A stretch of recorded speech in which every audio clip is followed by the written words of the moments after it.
Hello আমার দুষ্ট প্রিয় মিষ্টি বন্ধুরা, তোমরা সকলে কেমন আছো?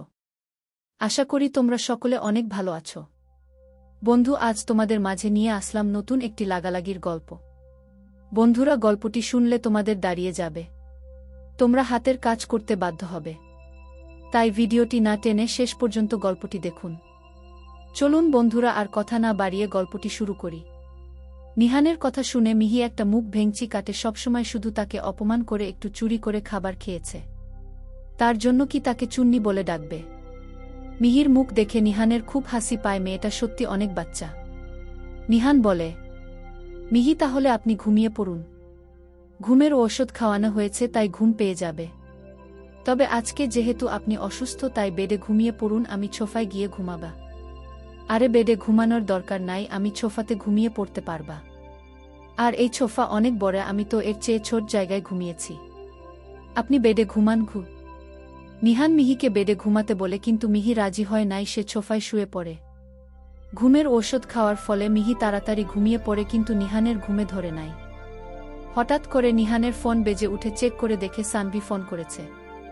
সানভি বলে, হ্যালো বস, থানার ওসিকে ফোন করা হয়েছে, উনি কালকে আসবে, সব তদন্ত করবে। আর বাড়িতে সিসিটিভি ক্যামেরা কালকের মধ্যে পৌঁছে যাবে। আজকে দোকান বন্ধ ছিল। ওকে কাজটা জেনে ভালো করে হয়ে যায়। আর অপোজিশন পার্টির কি অবস্থা?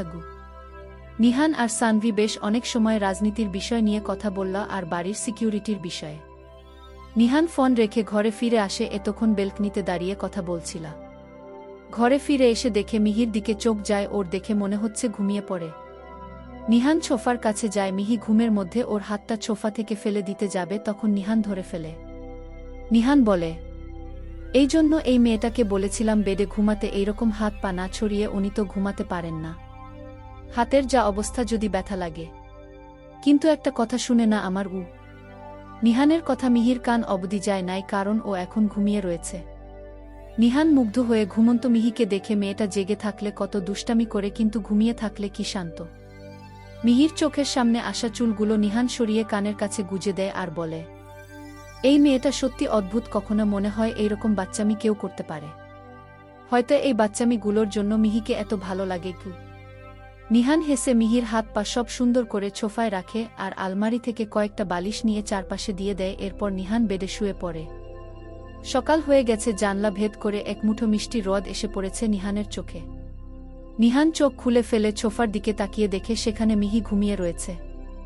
ঘুমের ঔষধ খেয়েছে, এত তাড়াতাড়ি ঘুম ভেঙে যাবে না। নিহান উঠে ওয়াশরুমে যায়, পরে ফ্রেশ হয়ে ওর মায়ের রুমে যায়। নুহা সেখানে বসে রয়েছে আর হানিয়া বেগম জেগে আছে।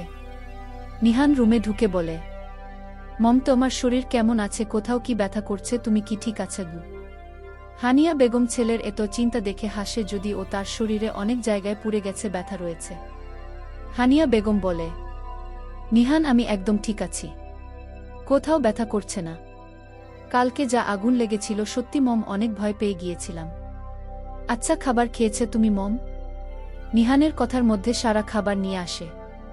নিহান বলে, আচ্ছা সারা ভাবি, তুমি মমকে খাইয়ে দাও আর ডক্টরকে খবর দেওয়া উচিত, কারণ মায়ের পুরা জায়গায় ড্রেসিং করা দরকার। নুহা বলে, নিহান ভাই, ডক্টরকে আর ডাক দিতে হবে না, চাচির ড্রেসিং আমি করতে পারবো। আমার মেডিকেল পড়াশোনা প্রায় শেষ, তাই এই টুকটাক ড্রেসিং আমি করতে পারি। ওহ আচ্ছা ঠিক আছে, তাহলে তুমি ড্রেসিং করো নুহা, তবে পড়াশোনা করতে হবে ভালো করে। সারা ভাবি মায়ের কাছে থাকবে, তুমি কলেজে যাবে। ঠিক আছে নিহান ভাই। মিহি ঘুম থেকে উঠে দেখে ওর চারপাশে বালিশ দেওয়া বিষটা অদ্ভুত। মিহি যখন ঘুমিয়েছিল ওর স্পষ্ট মনে আছে ও কোনে বালিশ নিয়ে ঘুমায় নাই।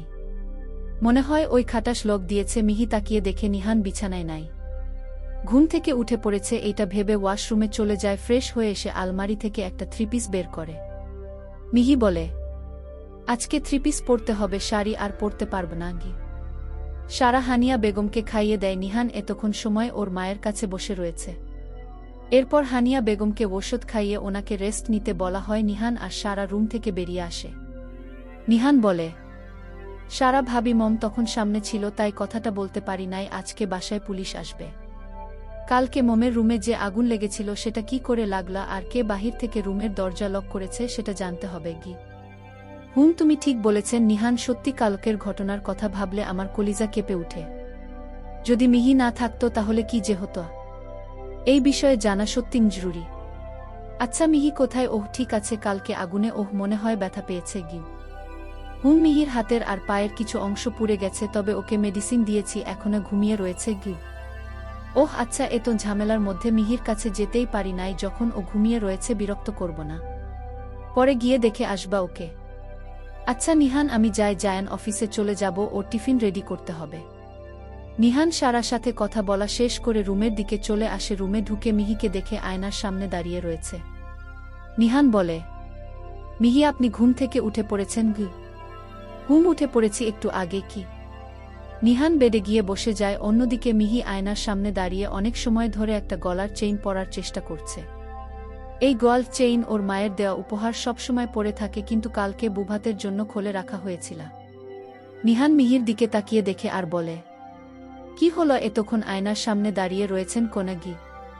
না মানে আসলে এই চেইনটা গলায় পরার ট্রাই করছি, কিন্তু হাতের ব্যথার জন্য পরতে পারছি না।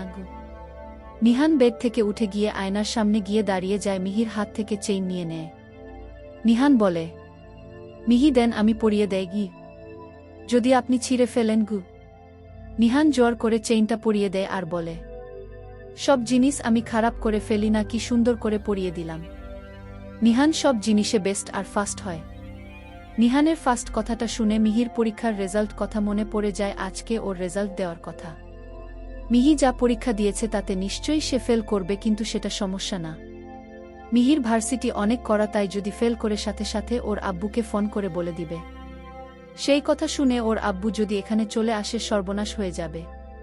মিহি বলে, আজকে আমি শেষ কি করে ভুলে গেলাম এই দিনটা। কি হয়েছে মিহি, কোনের সমস্যা? সমস্যা মানে সমস্যা, আজকে আমার পরীক্ষার রেজাল্ট দিবে, কিন্তু আমি ফেল করব। যদি একবার আব্বুকে ফোন করে বলে দেয় আমি ফেল করেছি, তখন কি হবে? মিহি এত টেনশন করবেন না, পাশ করতে পারেন আপনি। আরে আমি নিশ্চয়ই ফেল করবা, পরীক্ষা মধ্যে পুরো খাতা খালি রেখে এসেছি, ফেল অবশ্যই করবা, নিজের উপর বিশ্বাস আছে আমার। রিয়েলি লাইফে অনেক মানুষ দেখেছি যারা পাশ করা বা গোল্ডের পাওয়ার কথা বলে, কিন্তু আপনার মতো এইরকম কনফিডেন্সের সাথে ফেল করার কথা কেউ বলে নাই। আপনার এই ফেল করার কনফিডেন্স দেখে আমি সত্যি অবাক। হিহিহি, আসলে আকাশে লাখ তারা, কিন্তু চাঁদ একটাই।